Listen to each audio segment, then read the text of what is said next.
Hello friends, good morning. আজকে হলো happy new year, 1 জানুয়ারি।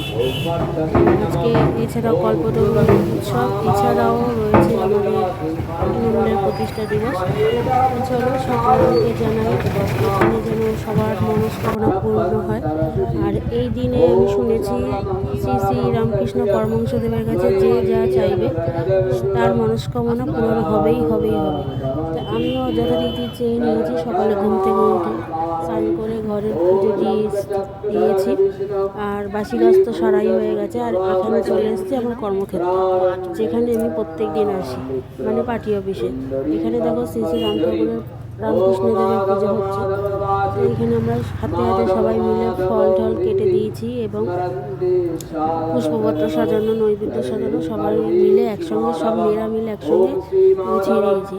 পুজোটা হচ্ছে, খুব শান্তি লাগছে। আর এত সুন্দর পুজো করেছে ঠাকুরমশাই, বলার কথা না।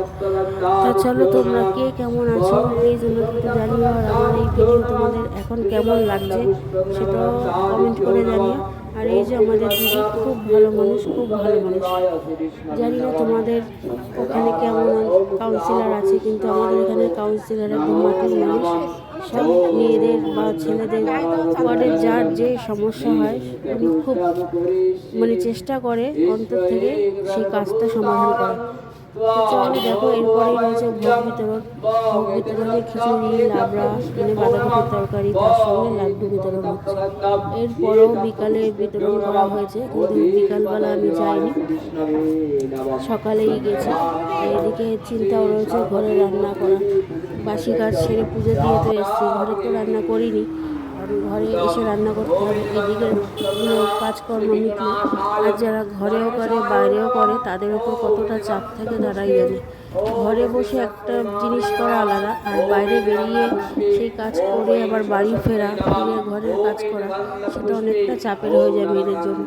তবুও এইভাবেই আমাদের টাইম বার করে সব কিছু করতে হয়। তা আমিও সেইটাই করেছি এবং করেও যাব। অনেক কষ্ট করে এই কাজটা আমি পেয়েছি, অনেক সাধ্য সাধনা করে এই কাজটা আমি পেয়েছি।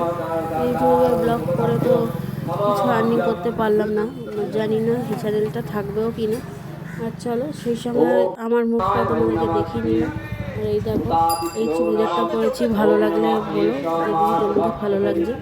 আর আমি যখন ক্যামেরা করছিলাম তখন একজন দাদা বলছিল উঠেছে, ছবি উঠেছে। ও ভাবছে আমি ছবি করছি, ভিডিওটা করছি, বুঝতে পারি না। খুব ভালো লাগে। তোমরাও কে মনস্কামনা পুষ করেছো শ্রীরামকৃষ্ণদেবের কাছে প্লিজ কমেন্টে জানিও। আর আমার চ্যানেলটাকে একটু সাবস্ক্রাইব করে দিও, খুব ভালো লাগে। চলো দেখতে থাকো বাদ বাকিটা।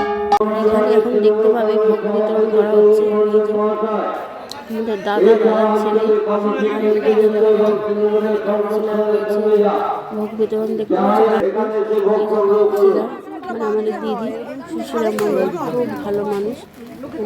কেউ ফিরে যায়নি, এত ভোগ হয়েছে।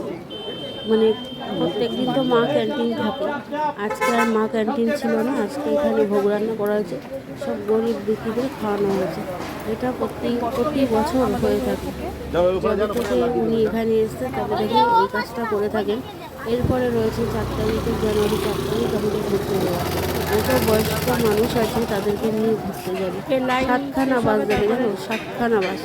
আর কোথায় যাচ্ছি বলো তো? ব্যারাকপুর অন্নপূর্ণা মন্দিরে। দেখুন আমাদের কোয়েল মন্দির যেতে পারি এখনো জানি না, আমার নাম লিস্টে আছে, যদি তোমাদের সঙ্গে শেয়ার করতে পারি তো খুব ভালো কথা। দেখতে পাবে আমার সঙ্গে, তোমরাও মা অন্নপূর্ণা মন্দির ঘুরে আসবে। চলো টাটা, বাই বাই। আর কিছু বললাম না, তোমরা আমার সঙ্গে থেকো, এইটাই প্রার্থনা করি 2026-এ।